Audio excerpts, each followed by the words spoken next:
Welcome to Pitch Your Firm. I'm your host, Marc Howard, and today we have a special guest with us, Arpit Maheshwari from Atlas AI. And unlike a lot of the guests on the show who are solving different problems in the present and even some in the past, Arpit is trying to solve a problem that is impacting the future. So we're going to fast forward into the future today. We're going to see what's going on, the big problems there, and how it helps firms. Arpit, let's just get started. First of all, welcome to the show.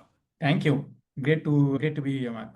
We're going to spend a lot of time going through your background, all the things that you're working on, but let's first start off with the big question I had. And what is the actual problem you're trying to solve? Fundamentally, the problem we are trying to solve is how do we make independent accounting firms more scalable? And I think at least what we see consistently with independent firms, right? And I'm not talking very large firms. I'm not talking firms that are part of franchises, but I'm talking of the vast majority of the market, firms that have been around for 10 years, 20 years, who have these amazing client relationships going back decades. I think fundamentally what we see is everybody is dealing with a capacity crunch. The one constant that you will talk or that you will hear when you talk to firm owners is that, look, I have more work than I can handle. And it's only getting worse. And what we are trying to solve for is how do you get capacity without adding headcount? Let's dive into that. And that is indeed a very good question because when we think of capacity, we think of headcount, we both know that labor is the biggest cost Absolutely. at any firm. And the way the industry going, I don't have to tell you this, but and a lot of our viewers know that, well, it's becoming harder to find good talent. CPAs have been in quite a crunch over the Yeah. last few years. So effectively, the cost for talent is actually going up, not to even mention inflation. So that big problem is that labor cost. And don't get me wrong, a lot of accountants, they love what they do. Some just love actually doing some of the grunt work of doing the 1040s, the basic bookkeeping. A lot of folks are going upstream. So, Arpit, let's just talk about sort of your solution for a little bit because you're effectively solving a few problems. Labor is one of those. What is your thought on how that labor problem is going to be solved? What's like the today's solution for it, and what do you see as with what you're building, how that impacts labor? Yeah. So I think first a couple of clarifications, right? Because you called out earlier that we're going to take a little bit of a look into the future. The only thing I would say is we are really the pace at which technology is changing. The future is coming pretty fast. You can argue it's already here in some cases. So it's not something we are not talking about something which is going to happen 3 years out or 5 years out. So that's one. And two, I think also on labor, I think you talked quite a bit about the cost part. But I think also the bigger challenge is that you may be willing to pay, right? You may be willing to pay higher prices, but you just still don't have the talent, right? So there is an availability, and obviously availability and cost from an economics perspective are linked. But when you talk to firm owners, I think you hear both that, hey, I'm willing to pay salaries that I would not have thought of 3 years ago, but just the people aren't there, right? So I think that's going back to what we are doing. We are leveraging AI quite heavily, right?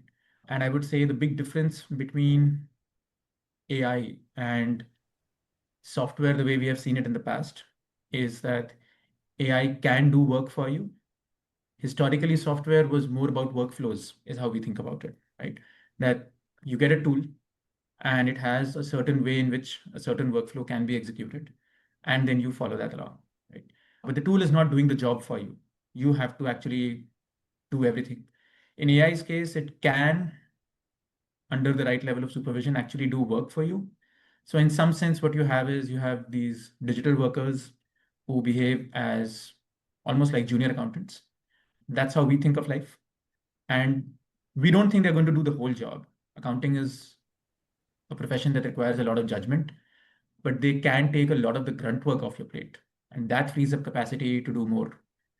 Now, a lot of firms are hesitant about AI. Everyone has their own opinion about AI. There's Yeah. dozens, soon to be hundreds of new AI platforms out there, even in the accounting space. Now, with that said, with a lot of the hesitation out there, a lot of concerns for data privacy, we've seen a lot of horror stories, folks just uploading tax returns and their client documents to ChatGPT and opens up a whole nother can of worms there. I want to talk about how are you thinking through working with firms in the context of trust. So before they bring on any application or any consultant, they need to make sure that you actually have a plan for them, that they are in good hands. Maybe if you can tell me a little bit about how you would go into a firm to assess their situation. Let's just say maybe you can start off telling me about what sort of firms you work with and how you go into figuring out if this is actually a good fit for how you can help them with AI. And maybe there are some firms that are probably not a good fit for what you're doing. But I guess the question is, if I'm running a firm, why should I have a platform like yours come into my environment, move my cheese? I think a lot of the concern is just, hey, there's going to be a lot of things going on. I'm in the middle of rolling out this practice management system. I have another project here. Arpit, you're coming in, you're moving my cheese. Like, how do you help an accountant with or owner with the peace of mind knowing that they're in good hands and that you actually have a process for them? And why is now the actual time for you to do that? Yeah.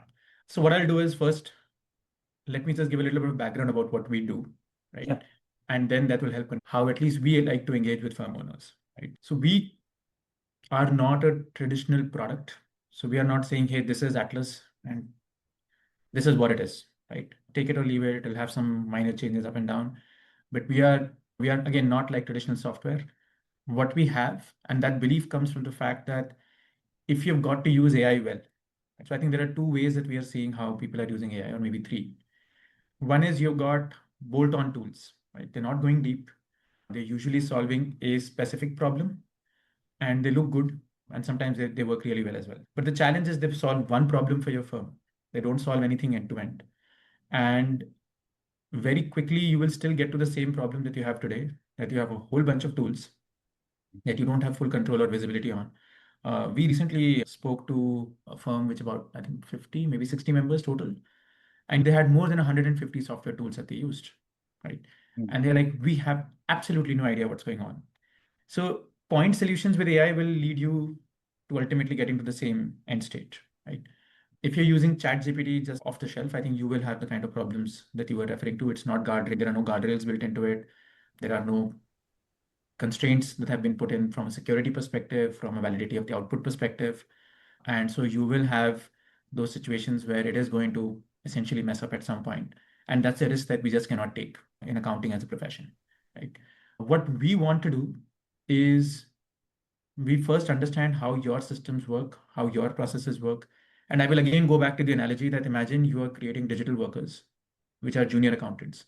If you had a junior accountant who was joining your team today, and I deliberately use the word junior because they have to operate under human supervision. They can be very talented, but you need a human layer to make sure that the output is okay. If, let's say, I was onboarding Mark into my firm today, right? What's what is it that I would do? I would ask Mark, hey, understand how our SOPs are, right? This is how we do a month-end close. This is how we file a 1040, right? Before you actually start getting into the job, you need to understand how we work. It's very similar with AI. Let's understand how a firm's SOPs or processes, whatever you want to call them, they work. And then can we meet you where you are rather than saying, hey, this is a tool, take it or leave it. This is how you got to work from tomorrow. So there is a fair degree of customization that's needed. We do end up going very deep.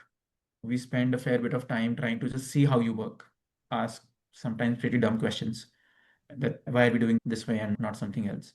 And then we try to reimagine what it can look like with technology and how do we stitch together. We have all the building blocks, right?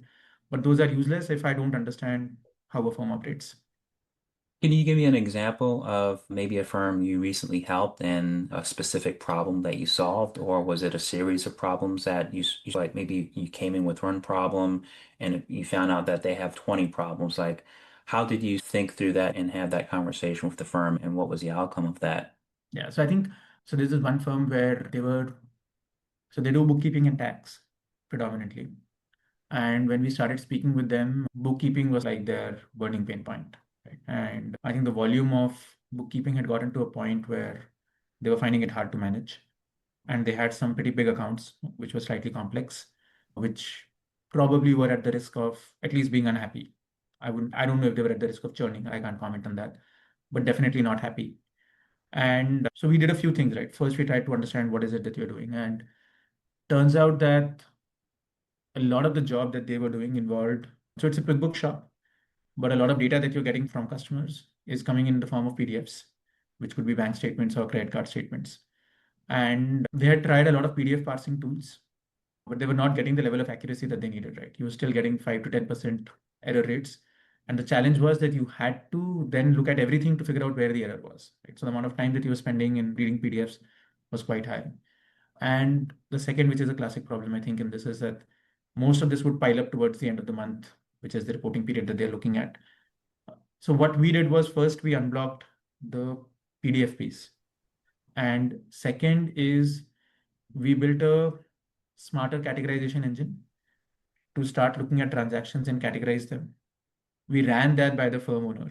We checked that on historical data to make sure that what we were doing was accurate enough. There was also some level of training involved in saying, hey, what's happening now is you're not processing transactions the way you did earlier, right? What you did earlier was at the end of the month, start going through transactions for each account as and when data is coming in. Now, what you actually have is you have a dashboard where there is work happening in the background. A bank statement comes in, the PDF gets read, it gets pulled into our system, the transactions get categorized. You need to have a look, you need to review those transactions. And I would say about 15 to 20% transactions are the ones that where we proactively say we don't know what to do with these. Right? The number starts to go down over a few iterations. But broadly speaking, because our bias is to make sure that we don't create error. So over there, what we're going to say is we think it should be this, but we want you to take a look. Right? So your job's gone from doing a lot of grunt work to reviewing what quote unquote agents are doing in the back for you. And the real power of all of this is the fact this is happening in parallel, right? So you've got about 45 accounts total that we're doing this for today. And what happens is that that piece starts to run on its own. And your job is to supervise and to say, hey, this thing's done. So again, customize because what your problem statement is versus what someone else's problem statement is not necessarily going to be the same. And the real value is the fact that you've got just this expanded capacity at a time when you've got peak demand. And your job is now becoming more of reviewing than doing all the work yourself. Now, there's a few things there I want to unpack, Arpit, because again, thinking in the context of a firm owner is, again, I have so many choices out there or so many perceived choices. And what I mean by perceived choices is, for example, a lot of the functions you mentioned, categorization, bank statements, reconciliation. There's a lot of commercial off-the-shelf softwares out there. Yes. We can both name probably 10 of them. Oh, yeah. And then there's not just that, but then the fact that a lot of firms also have other processes to connect those. So maybe they're using like Zapier or NAN or something like that. So it's like the spider web of like applications and connectors. And I think what you said earlier is relevant. Most firms that have complex processes have no clue of what's actually going on. Maybe they see it from like a big picture overview, but if something breaks, let's call that Zapier consultant. Oh, hey, I hope I have an operations guy or person that can actually fix this problem for me. But as a firm owner, I don't necessarily want to be in the weeds of tweaking like what happened here. I want to, sure, I can review things. I can make sure that the math checks out, but I don't want to be in the intricacies of figuring out technical issues. And I think that's the problem a lot of firms are having today. They're not just firm owners, but they're like the IT guy as well, Yeah. right? So how are you solving that problem? You're entering firms that are considering, let's just keep with the bookkeeping example for now. We'll talk about some other things later, but they're considering these other solutions and they say, Arpit, we already have that. We use this with Zapier. So what is your value proposition when you come in? Are you saying that you are essentially building a custom bespoke system for them? And if that's the case, what about the maintenance? Are they required to maintain that? Do they have to be the new IT person, the technical person? Tell me a little bit about that. Yeah, no, I think great question, right? And in all honesty, we also need to sometimes educate people is that IT and AI are not the same thing, right? And today, because and completely understandable, right? As a firm owner, you're saying, hey, everything technology is like this black box. I've got a guy, could be in my team, or as you said, here's my Zapier consultant, let's give him a call. So I think, so one, yes, it is a customized solution for you. Now we have our own building blocks, so hopefully we are able to combine those faster. And I'm not reinventing the wheel every single time, but the way these building blocks come together is customized for firm owners. So that's one. Two, the thing with AI is it's not static, right? So just because it's been pulled together today, 3 months out, there might be better models that you might want to use. 3 months out, your firm may have different SOPs, right? Your firm, let's say a year down the line, you've got more people, you're doing different kinds of work. So one key thing for us is that what you need to be doing is you need to have a long-term engagement where I am invested in not giving you technology which looks good or which looks cool, and I'm not saying, hey, I've sold something to you once and then basically it's your headache because this requires a lot more maintenance. At the same model which is performing well today, who knows? Because these are indeterminate at the end of the day. They may not be as robust. They may need some correction every couple of months because the way you are storing your data has changed, right? So for all those reasons, we go in and we truly commercially think of ourselves like a partner. Our commercial model is also designed that way, that we have long-term engagements where we make money only on the upside that we drive. So in our head, that is what really is probably the biggest differentiator between how we are thinking versus how we see other people. As you said, I can name 10 tools in every category and maybe more. But most people are going in with the mindset of, hey, I'm selling you a tool and I'll come back a year down the line when the renewal is due. But till then, hey, it's mostly your headache. I have a support team at the back, but that's about it. But again, if I go back to the analogy that this is something which is embedding in your firm, which is actually doing work for you, then it requires a much higher level of, I would say, maintenance and handholding. And that's what we're looking to get to the table. Now, Arpit, you beat me to a question that I've been burning to ask you, and I was going to save it for later after we talk through like what you're building and like your background. But I can't help it now because you said you actually have basically you work with upside in a company and it sounds like you have a model that you actually get when they get additional revenue that kind of goes into what you're getting paid as well. Can you talk me through that a little bit? I guess the question is, so how are firms paying for this solution? And because up until now, one could argue that, oh, is this like an automation agency? Is this like one of these firms that just come in and they just build a bunch of little things and like they take a little, you mentioned building blocks, they take a few things here and cobble things together. And it sounds like you're not doing that. You're actually having these own custom building blocks. So in terms of how you actually charge firms for this service, how does that actually work? You mentioned something about taking a part of the upside there. Look, so I think again, our North Star is scalability, right? And okay, sorry, I'll just take one step back and then I'll come to this. For all the reasons that we've been discussing so far, we think if you've got to implement AI the right way, right, then it means a few things, right? It has to be customized. That's one. Over time, it has to work across the entire firm. Otherwise, you will have these silos. They will not talk to each other. You will not get the context and the data, which is what makes the application of AI powerful. So if tomorrow I've got 30% of the firm covered or 60% of the firm covered, but the remaining 40% is still sitting on some other systems, then you will again have those breaks and balls will get dropped. It's the same thing as saying, hey, you've got a team member, but that team member is suddenly siloed off from four other people, and that person is expected to solve a client's problems. But there are four departments which are a black box to him or her. Then how do you expect that person to do his or her job, right? So it's clear. So for that reason, you've got to work across the firm and you got to work long term. as a result of all of this, we thought about it a lot, that what is the right commercial model. We look to get a share of the incremental upside on the gross profit that we create, right? That's so our mental model is we think in the future all accounting firms will have a partner who is probably not got an accounting background, but has a pretty deep technical background. And we are operating as if we are that partner for you and your firm. That my job is to make sure that we are using technology to the best possible extent in the firm and driving more and more capacity. And that reflects in increased gross profit because you're ideally getting more and more revenue without increasing your cost. And we want a share of that upside.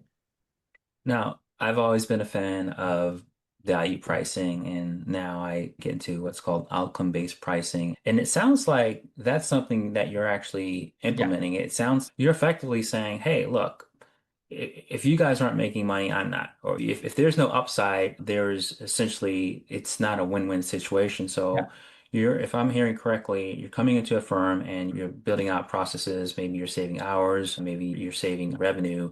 Is that based off of, in terms of upside, is that based off of revenue? Is that based off of like certain hours saved? Or is that something, how is that actually priced out when you think about that working with a firm? Yeah. So look, we index on gross profit because a lot of it also depends on essentially we are saying we are giving you capacity. Right now, what is it that you want to do with that capacity, to be honest, is something that I can't control. Right? As a firm owner, you may want to invest that capacity in extra business, right? You may invest that capacity in saying, hey, you know what? I just want to make sure that busy season is not as stressful for the staff as it always is, right? And therefore, there is a little bit of a risk for us as well that tomorrow, if that entire increased capacity essentially is not being used for any increased monetization, right, then it doesn't show up somewhere in the numbers.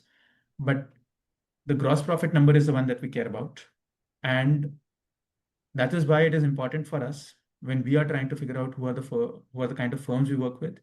We really want to work with firms who are very ambitious and where even as I start speaking with firm owners, I get these signals that look, I would like to take on more business.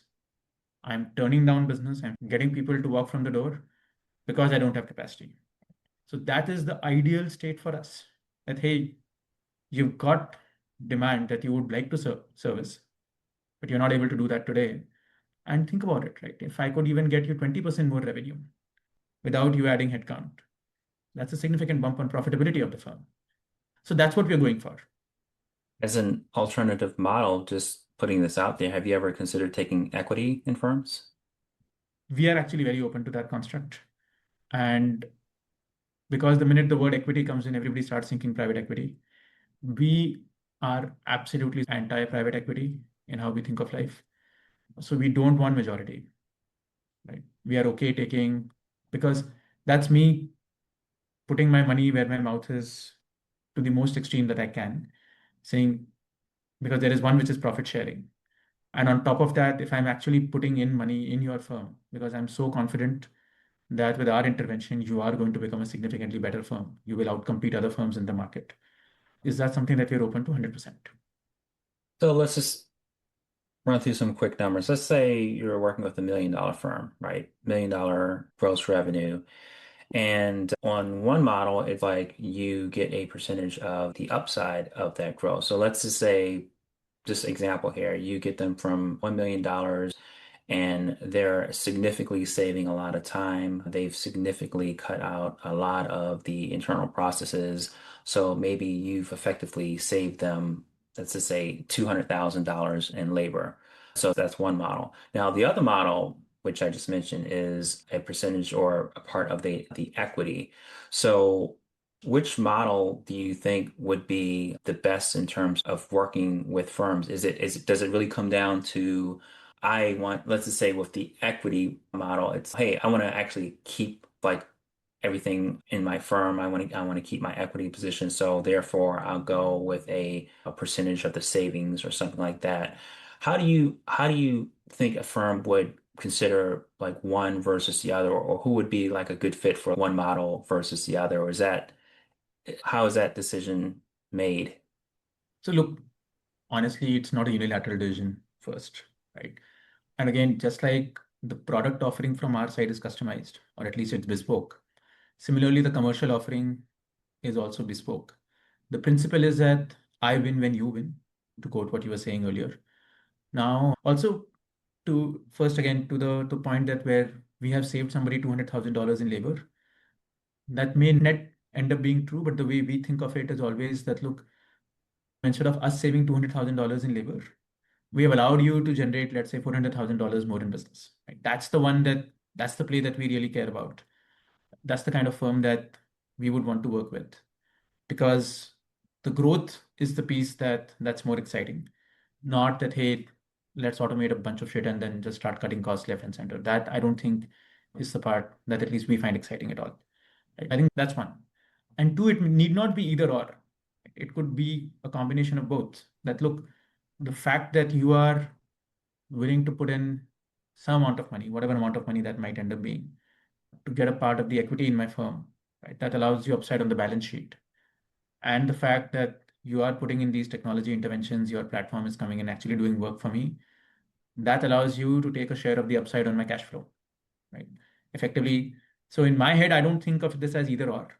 It's more a function of what you as a firm owner are comfortable with. And maybe, who knows, you start off with one model and then over a period of time, as there is more comfort and a better working relationship from both sides, you then start adding on equity components. Now, Arpit, there's a lot of smart people that are watching the show, and something you just said, I think it's very interesting. And I'm actually curious on how people would handle this because effectively what you're saying is that, let's just say in this hypothetical example, you save a firm 2,000 hours a year based on implementing your platform. So that's the equivalent of about a whole FTE basically.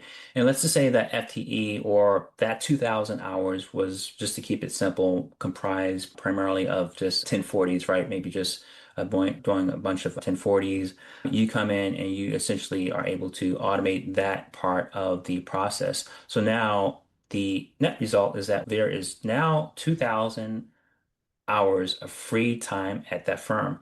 Now, that could be a good thing or that could be a bad thing. Like, I can see a few things happening. Hey, Sarah, who used to do out that 1040 part, we no longer need you, Sarah, because effectively you've been automated.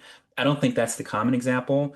I think another scenario would be, hey, with these 2,000 hours, now we can uptrain Sarah to do some tax advisory work because now you're not just putting numbers in boxes. Now you're able to look at tax strategies, you're able to do advanced planning scenarios, you're able to spend a lot more time on each individual client, doing a lot of Exactly. upstream work, or that 2,000 hours can be distributed across. Now we have additional capacity for other things that we haven't really done. Well, we've been doing a lot of bookkeeping, CAS work, but we wanted to get our toes into the outsourced CFO work. Now we have time for that. So I think the other challenge is, and I'm curious as your thoughts to this, Arpit, you end up getting this firm into a new problem, a new good problem, which is, well, what am I going to do with all these extra hours? And Yeah. so, what do you suggest for that? Is that something that you then advise on? Is that something that you have a conversation or consult with in terms of fixing that? Yeah. So first, we are pretty clear that what we think is the right way to think of these extra sort of 2,000 hours is how do you do higher value work, right? And it typically involves spending more time with your clients. And how do you start doing more advisory of different types, right? So let's take the example of tax.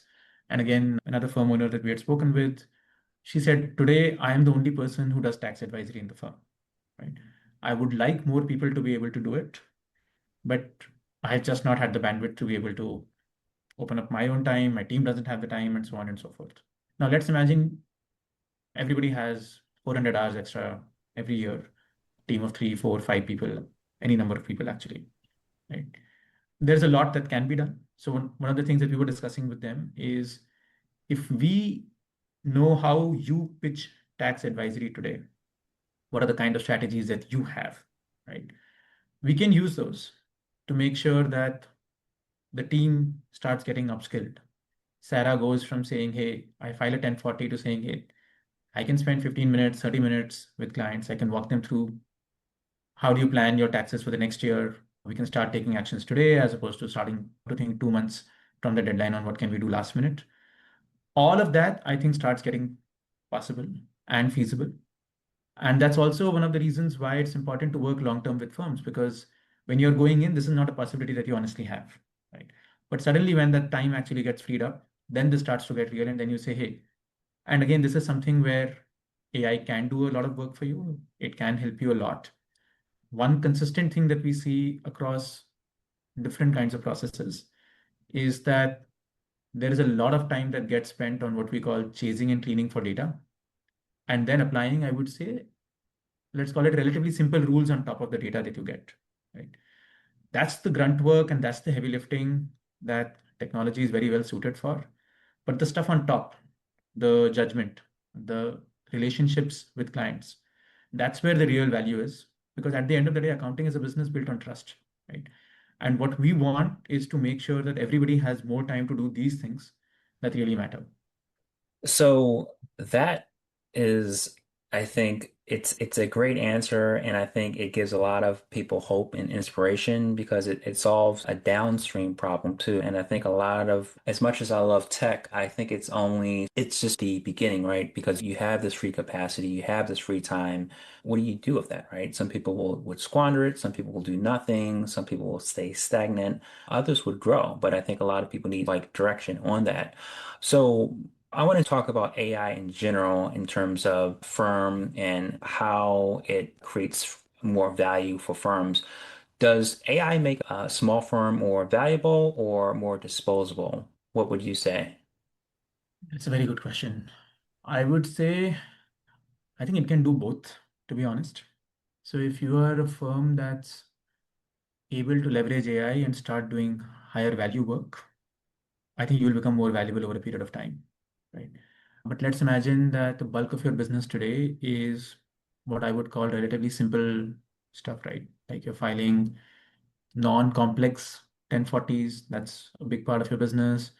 A big part of your business is maybe doing books at about, I don't know, like $300 a month for small businesses, not very complicated transactions. I think the reality is that a lot of that market will at least not be as valuable. I think people will still want help on doing that. Not everybody is going to become DIY with Claude or ChatGPT or whatever. But would you still be able to price it at the same price point that you have today? I'm not so sure. So you might actually end up being weaker over time as well. But I think we'll have to see how that plays out. Yeah, and in a lot of my work with firm valuations, I see so many drivers of firm valuations, whether it is a cost-effective labor, whether we're looking at revenue per FTE, whether we're looking at like their level of automation, whether we're looking at whether they're just still hourly billing versus more of a Outcome-based. recurring set revenue. So many factors that go into that. Do you think a AI firm would actually sell for more, or do you think buyers actually expect it now and would actually pay less for the heads that you cut? Ah, I would like to believe, okay, let me put it that way. I think that a firm with the right leverage using technology will ultimately sell for more. Right? And again, the reason is that you have more headroom for growth. You have just more capacity available to service clients, which is where ultimately there is more of the value. But there are some underlying assumptions that you're not billing by the hour, you are moving to outcome-based pricing, you are trying to graduate to tasks that involve more judgment. But I would like to believe that ultimately firms that leverage technology should end up being more valuable. I would agree with you, and I would think that if I'm buying a firm and I'm pricing in, of course, the labor costs, let's just look at a traditional firm acquisition. It's two big things that come over that affect besides the goodwill and all that stuff. It's the client list, right? And every client doesn't come over with acquisition, right? So usually there's some sort of carve out clause or something like that. But then there's the labor. Now, in a perfect world, all the labor would come over. So if it's a 10-person firm, it'd be great to have all 10, but maybe those folks will not come over. So that's always a risk from an acquisition point of view because Yeah. now, let's just say a quarter of the folks have actually left. Now that actually, it can actually decrease that firm value. Maybe there's some sort of clawback for that sort of situation. But now we're talking about more of an AI native firm where it's not the labor or the actual grunt work labor, it's not so closely tied to it. So let's just say Atlas firm that is effectively, let's just say for an example, they were able to automate 50% of a lot of the compliance stuff that they used to do, but they're also looking to be acquired. I would say that this firm, sure, there's not as much staff now, but I would arguably say that's actually a good thing because now, like you said, from a scalability perspective, before we to bring on 10 more clients, we need to hire half a Betty or half a Steven for that kind of work. Now we can say we have Atlas or a similar platform, and now in terms of bringing on 10 more clients, it's just a matter. Now, I don't want to oversimplify that, but would that be a matter of clicking a button in your console, or would that be, let's assume you plan out, you understand the processes, you understand the SOP, you know that, okay, this is how certain clients are handled. How does that work? Would you essentially scale up? Is it adding an additional server capacity? How does that actually work? Traditionally, you would have to hire more people, but in the age of AI, what do you do? How does that work? If you could maybe Yeah. walk us through that. No, so first, it's not going to be as simple. I don't want to set wrong expectations. And we have from day one maybe been a little bit contrarian on saying that, look, AI will do a lot of things, but it will not do everything. So that human in the loop has to be there, and especially in our profession, right? You can't afford to make mistakes. So it's not going to be just you press a button and some servers go up and then clients start. But I think what will happen is it will get easier to do two things. One is you're onboarding clients, right? And second, to your point earlier, the dependence that you have today on a lot of tribal knowledge that sits in people's heads and that reflects when somebody leaves, right? Because no firm operates as per their SOP, right? Not one. Right? All firms have great SOPs, but the way work actually happens always has deviations from the SOP, right? And those deviations are captured somewhere because, hey, Steve's the guy who's been handling Arpit's account for the last 5 years, and Steve knows exactly what Arpit needs. But tomorrow, if Steve goes, then a lot of things which I've told you as Steve, they're not captured anywhere in the firm, right? And so what happens is that whoever's the new guy, let's say Mark takes over Arpit's account, Mark will now go through a 3 month learning curve to figure out all those little things which were in Steve's head, which never got documented anywhere. So I think that's the piece that starts getting slightly easier because the dependence that you have on key people goes down. And again, as I said, you have more time to onboard clients. You have more time to spend with them as you're like getting new clients as you're onboarding them. So all of that becomes easier. But at no point, I think, is it going to become where you press a button and everything starts happening on its own. Now, speaking of onboarding, let's talk about onboarding firms. So let's just say I'm an accountant, I'm listening to this, I'm like, I want to consider building or partnering with a platform like yours to do this. How long does a typical engagement take? Let's say I have 10 staff doing about $2 million in revenue. How long can I expect to have initial results? Is it just a multi-month process, or how do you communicate how long a particular goal is going to take?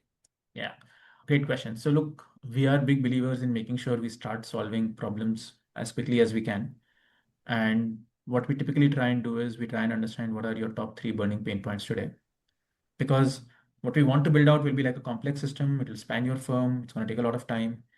But if we start trying to build the whole complex system on day one, we'll never get anywhere. There'll be just too much friction. So what we like to do is pick a specific problem, right? Depends on the complexity of the problem, but I would say in 1 to 3 months, we'll be able to solve whatever it is that you throw at us. Right? That's the goal that we have.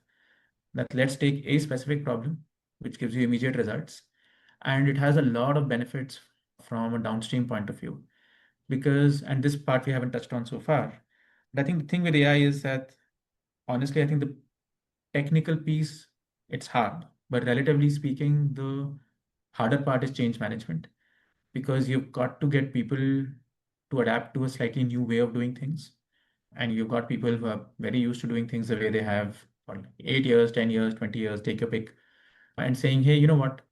Earlier, you would do a monthly close when you had all the data with you, and then you were just going to get into a mad scramble of getting it done.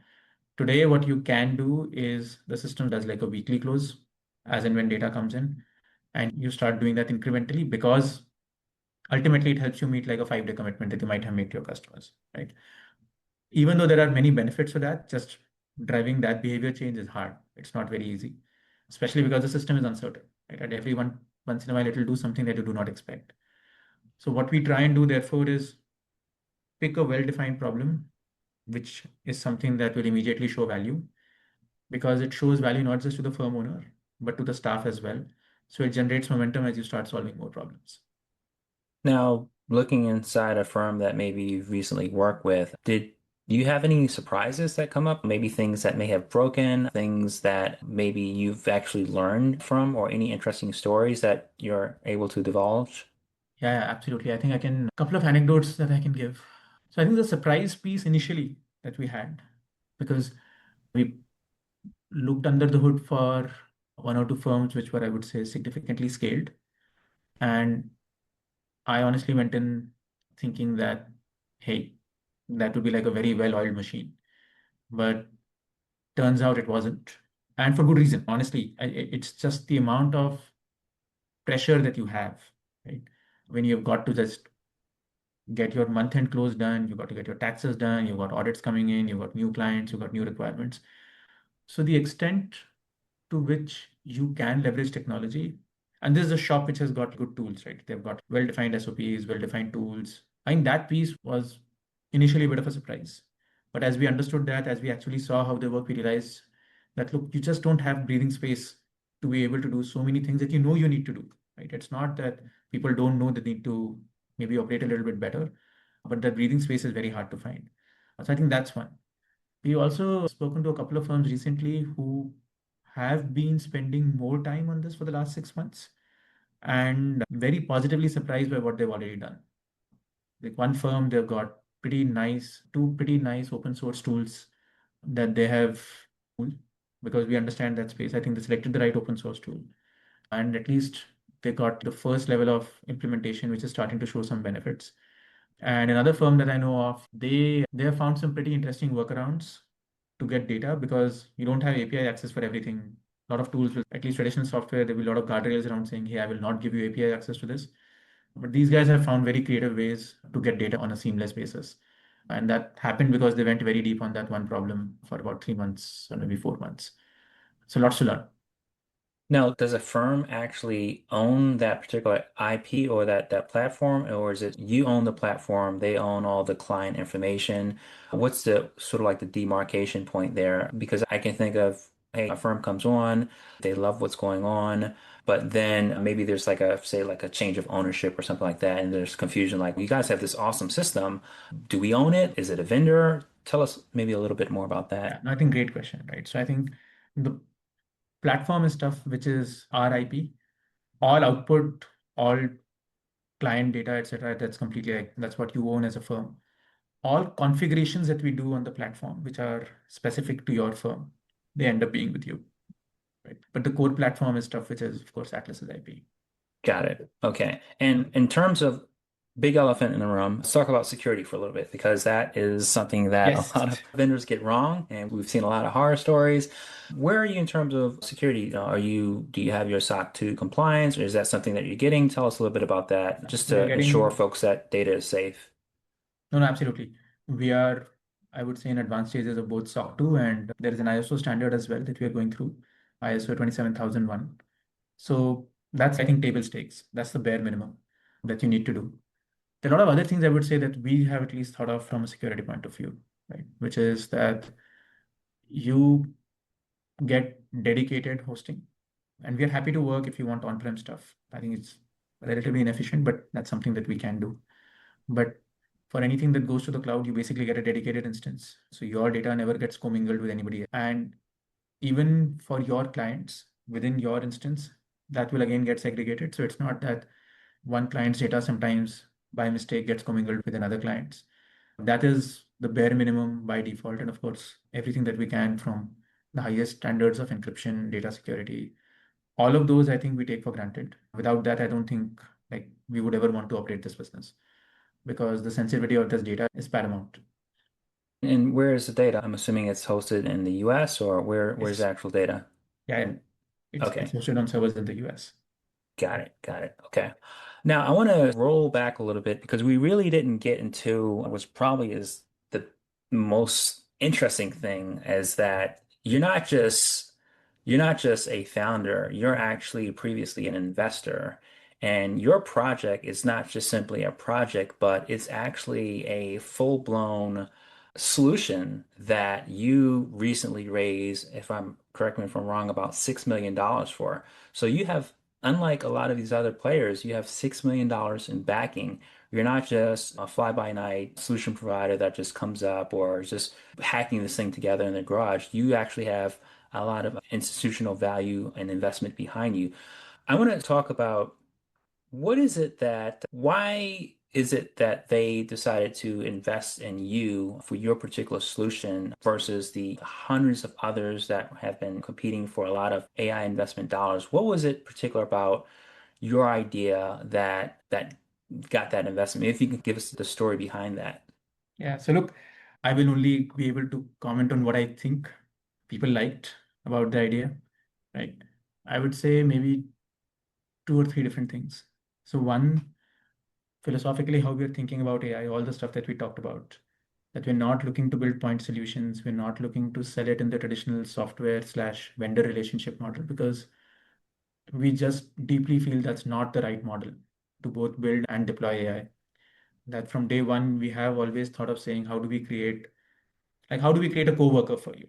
Right? How would you behave if you were saying that I am creating a coworker? And just like any other coworker, that coworker also has some strengths and some limitations, right? So we have been thinking of what we're building with that lens from day one. That is what we talked about back last year in the second half when we were raising our round. And I do like to think that is different to what most people think about. Hopefully, it's the right approach. So time will tell. So I think that's one. Two, we are also a fairly experienced set of founders. So between me and my co-founder, we have almost whatever 35 to 40 years of experience. Now, predominantly in building technology businesses. Right? So my co-founder, he's amongst the most seasoned CTOs, I would say, at least in the Indian and Southeast Asian startup ecosystem. And I have a background on doing product management and investing, again, within the technology ecosystem. So I think that helped because I would like to believe we understand the importance of building this business the right way, that we understand the importance that accountants play in the lives of their clients, how seriously they take everything that we are doing. And which is why a lot of these foundational things from day one at least have been baked into our thinking. The other pieces that I would call out, which are consistent between not just us, but anybody else who's looking at accounting, but it's a very deep market. It is a market that is crying out, I would say, for better technology solutions because of the labor shortage that we talked about. And it is something where there is significant scope to really add leverage to what accountants do today, right? So obviously those things continue to hold, but hopefully these couple of things for us maybe stood out. And now, with your background, Arpit, it sounds like you've could have gotten into a dozen different industries. You could have had a manufacturing startup, a healthcare startup. Like, why accounting? What is it in particular about accounting that kind of piqued your interest? Yeah. So we started thinking by saying that, look, with AI, you can do work, you can create these digital co-workers for you. So how would professional services firms of the future look like? Right. I think that was a starting point for me and Jagmal. And we looked at, I would say, a lot of spaces in professional services. And partly for business reasons, as I talked about, very deep market, sticky market. Once you have customers, as long as you don't mess up royally, they don't leave you. Massive talent shortage. So again, real need for technology. Personally, so that was on the business side, right? Like great market, deep market, whatever. Personally, we like accounting. It's a very weird thing to say. We have been reminded of that by any number of people. But both me and Jamal, we actually think accounting is a fascinating space. I come from a family of accountants. So pretty much everyone before me in my family that I knew was an accountant. Right? My dad's an accountant, my uncle's an accountant, my uncle's kids are accountants. I've got cousins who are accountants. So So you have a lot of free beta testers, in other words. I have beta testers, that's one. But I've also seen, I would just say a lot of osmosis of how accounting works as an industry, people who have their own firms, people who are, you know, working in industry in fairly senior roles. So there was always a little bit of that background of just some, I would say, empathy and understanding of the profession. And that also played a role. Wow. Yeah. And that is so as we're approaching the end of the show, I want to talk about like forward looking and what do you see in the things is changing so quickly. So what do you see as are there any particular technologies you're paying attention to? And is there any particular direction on the platform you're building that you'd like to go in or any particular new capabilities that you're looking to bring in, say, over the next year or so? Yeah, no, I think that's a look. So any answer that I give you is likely to be like Yeah, very it's going different to in change 3 months down the tomorrow, line because like things definitely. are changing so fast, right? So what we are thinking of also every once in a while is what is not going to change, right? And one part of that we have already talked about that ultimately it's a business built on trust. So the value of trust, relationships, judgment, that's not going anywhere. And how do we magnify that for accountants? From a technology perspective, I think what's important to us is making sure we have an architecture where we are not tied into any particular, let's call it underlying family of models. I don't want to be in a position where I say, hey, you know what? There are better models out there, but we can't access those because we made a choice today, which in some sense prevents us architecturally from doing that. That is one area of focus. And I would say the second area of focus for us is making sure we have the right depth of measurement so that you know what the ROI is. I think it can be very easy to just burn up a whole bunch of tokens, but saying, and it's okay, look, I think token costs are going to go down. So that's not a challenge. But making sure that you have enough measurements built into your system so that you know where ROI is and where ROI is not. Sure. And as far as your tech, it sounds like you're always figuring out what is the best foundational model to work with. Are you actually looking to maybe build more customization into those models or even creating your own sort of models? Or is that still something that you have that harness you're building around it and on top of that? Yeah, I think today it's more of the harness. Yeah. You know, look, 3 years out, maybe we are at a scale where it makes sense to invest in building your own foundational model. I don't know. But the way things are going, I don't think that's the best use of time. It also requires a lot more money than we have. That's the other piece. But in general, at least we are looking to not reinvent any wheels that we don't need to. Yeah. Are you looking for additional funding or any needs for that for now, or are you just pretty much good with where you are? Today, I think we are good with where we are. Today, I think we are good with where we are. Got it. In closing out, I want to help our viewers understand a little bit more about getting involved with you guys. How does it work? Do you have any particular assessment that a firm can do to figure out where they are, or is the next step to hop on a call with you, or how can folks, if they see what they like, if they like what they see here, what's the next steps? How can they get involved, get in touch with you, or learn a little bit more about what you do? Yeah, I know you are a big fan of assessments, and we don't yet have like a standard assessment. I think what works best for us is to get on a half an hour call, just understanding the nature of your business and also your disposition towards technology, right? And we have had, and going back to what you were starting off, I think you commented somewhere earlier. Every once in a while, I think we do speak with firm owners who say, look, this is important to me, but for whatever reason is not a priority today. And I think that's fine. We of course feel otherwise. We think it doesn't matter, even if you've got, let's say, not the most perfect implementation of AI systems going on in your firm, but you just need to start today and figure it out along the way because the cost of not doing something is very high. But as I said, that's a choice that ultimately we can't be making. And so it just helps to get on a call and then figure out next steps. And the perfect fit firm for you, for the folks that are looking at this, what would you say is like your bread and butter kind of firm you work with? How many, is it a number of FTEs, revenue, I where they would are in say, AI? yeah, no, FTEs is a better metric because revenue depends on what cost of living, etc., that you might have. Like, but about 15 to 20 FTEs, generally that's where we start seeing that look, what sort of got you till there starts to not be relevant to get you to the next stage. The desire to grow and where you're already seeing as a firm owner that look, if only I had more capacity, you know what, I would be taking on more business. That's two. Well-defined SOPs, a reasonably modern tech stack, I think all of those are good things. But I would not necessarily say are like deal breakers.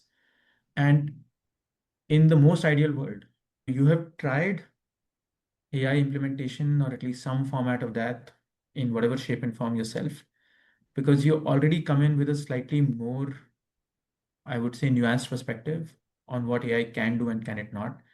Because if your perspective is shaped only by, let's say, a lot of the hype that's going around everywhere around you, right? It's in the news, it's on social media, it's like God knows everywhere. Versus when you have said, hey, I have tried it myself, right? Or I've got 3 people in the team, they've tried it, and there is a better understanding of what it can do and what it can't. That just allows us to have more real conversations. Got it.